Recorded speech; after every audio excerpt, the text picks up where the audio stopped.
Hello दोस्तों, मैं आज आप लोग को इस वीडियो में जो कुछ महत्वपूर्ण जीके बताने वाला हूं, जो आपको एसएससी एग्ज़ाम, रेलवे एग्ज़ाम और भी सारे जितने भी सारे एग्ज़ाम होते हैं उस सारे एग्ज़ाम में आपकी हेल्प करने वाले। तो चलिए बिना किसी देरी के शुरू करते हैं। यह लीला सैमसन भारत की एक भरतनाट्यम नृत्यांगना है, मतलब और नृत्य रचनाकार है, कोरियोग्राफर जिसको अंग्रेजी में बोलते हैं, प्रशिक्षक और लेखिका है। ठीक है, तो ये क्वेश्चन में इस तरह से रहता है कि लीला सैमसन कौन से शास्त्रीय संगीत की डांसर है। ठीक है, नृत्यांगना है और वो एक एकल कलाकार के रूप में वह अपने प्राविधिक कला विशेषता के लिए प्रसिद्ध है। उन्होंने कई वर्षों तक दिल्ली के श्री राम भारतीय कला केंद्र में भरतनाट्यम पढ़ाया है। ठीक है, ये उनके बारे में थोड़ी सी जानकारी थी। भरतनाट्यम को पहले सुधीर अट्टम के नाम से भी जाना जाता था और यह एक भारतीय शास्त्रीय नृत्य का एक प्रमुख रूप है जिसकी उत्पत्ति तमिलनाडु में हुई थी। ठीक है, यह प्राचीन काल से दक्षिण भारत के मंदिरों और दरबारों में विकसित हुआ। जो दक्षिण भारत के मंदिर है और दरबार, वहीं से ये जो है विकसित हुआ है। और कुछ भारत के प्रसिद्ध जो है शास्त्रीय नृत्य और उसके उत्पत्ति राज्य के बारे में जान लेते हैं। ये अक्सर एग्जाम में एक न एक क्वेश्चन अभी देखने को मिल ही रहा है। ये भरतनाट्यम का उत्पत्ति है तमिलनाडु।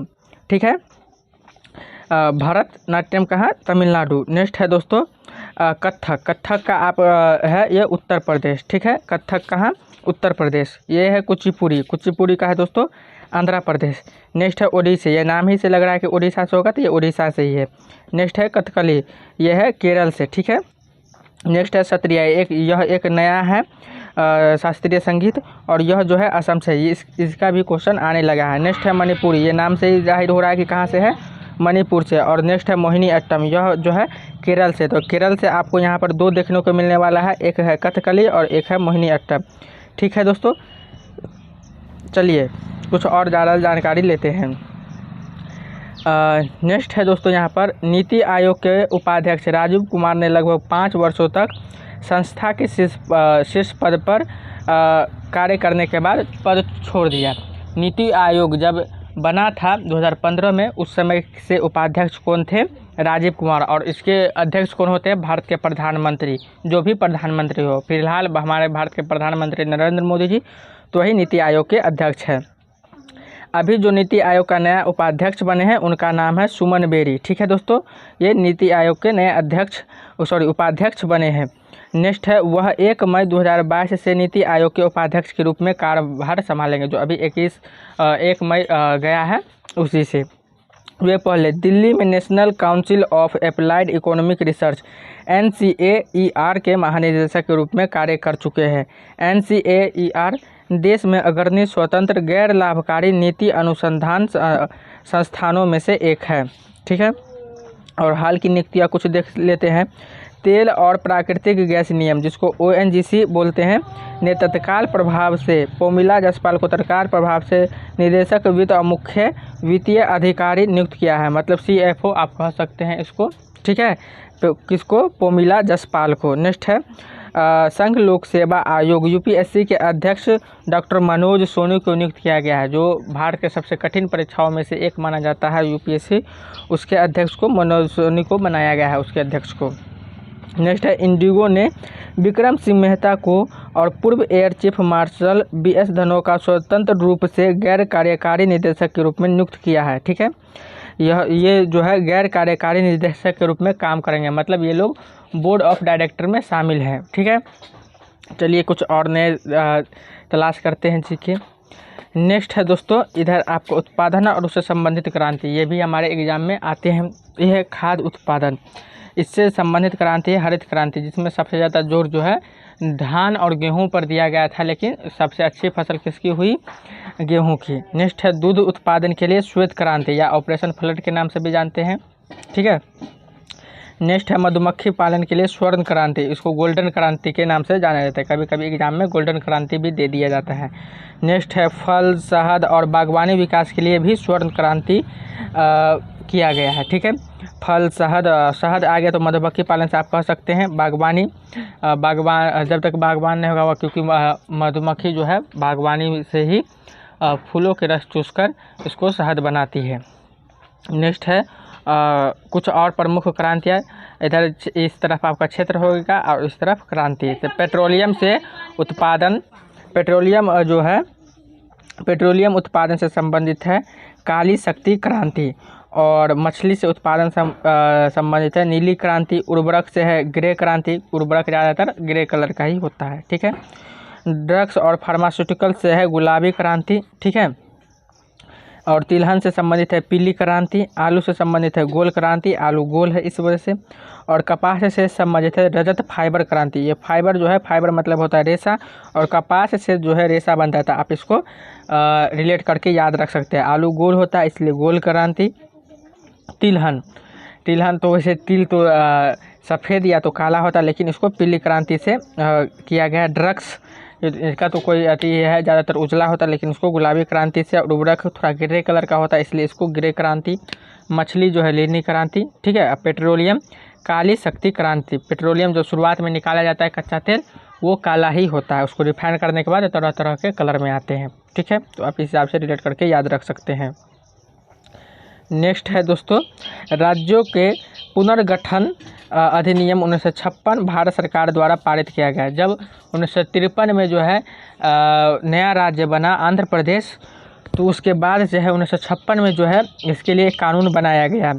इसने भारतीय राज्यों क्षेत्र की सीमाओं में सुधार किया और उन्हें भाषा के आधार पर व्यवस्थित किया, ठीक है दोस्तों। किसके आधार पर? भाषा के आधार पर, क्योंकि भाषा के आधार पर पहला राज्य बनने वाला जो था वो आंध्र प्रदेश ही था, जो 1953 में बना। ये प्रावधान भारत के संविधान भाग 1 और अनुच्छेद 3 के अंतर्गत आते हैं, जिसमें राष्ट्रपति के हस्ताक्षर से जो है किसी राज्य का सीमा तय किया जाएगा, किसी जगह का सीमा तय किया जाएगा, ठीक है। राज्यों का पुनर्गठन अधिनियम 1956।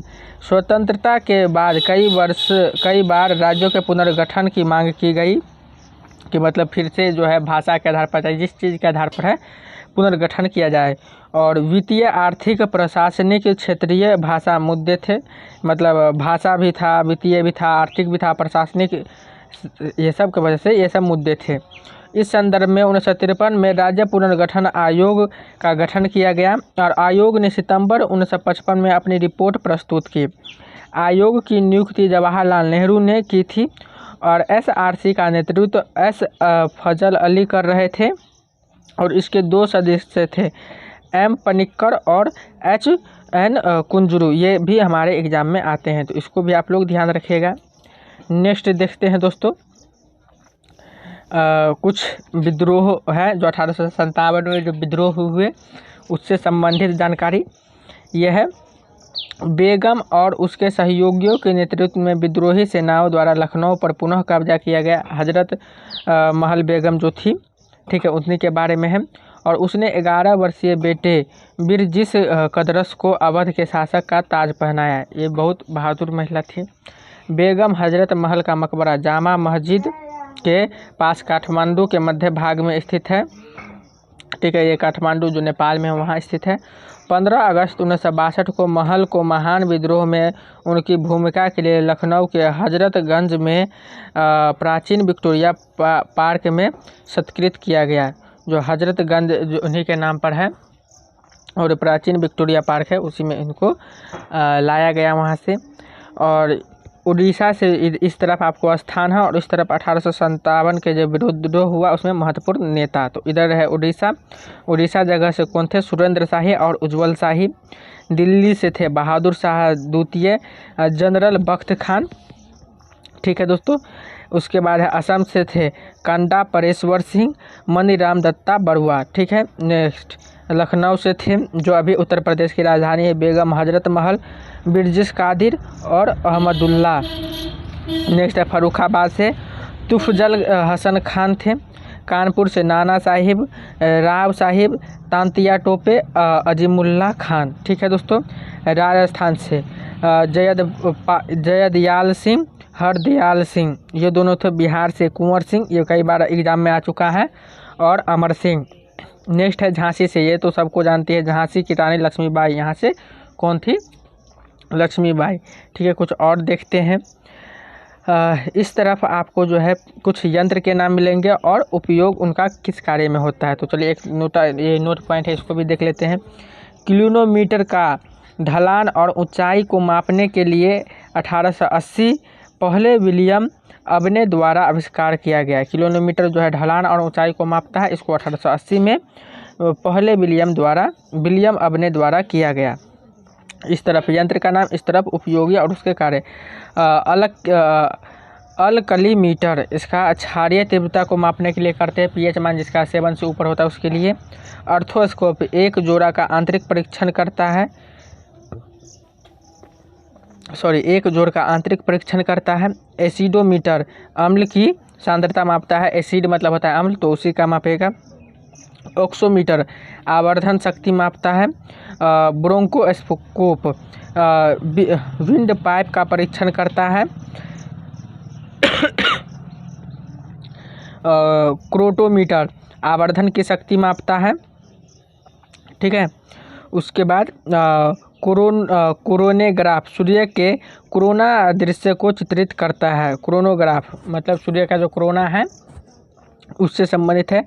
क्लिनोमीटर ये तो ऊपर में ये नोट पॉइंट में बता ही दिया हूँ, ढलान और ऊंचाई को मापता है।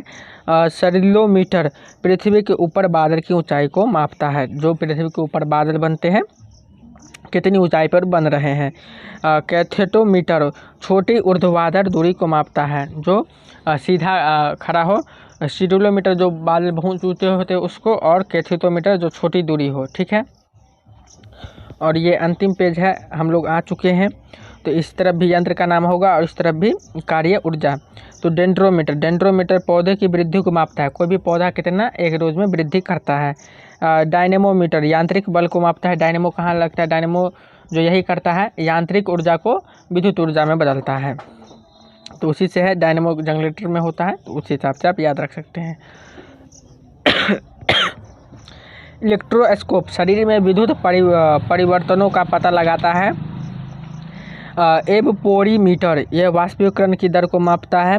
कोनीमीटर हवा में धूल की मात्रा को मापता है। मैग्नेटोमीटर चुंबकीय, मैग्नेट मतलब होता है चुंबक, तो चुंबकीय क्षेत्र की तीव्रता को मापता है।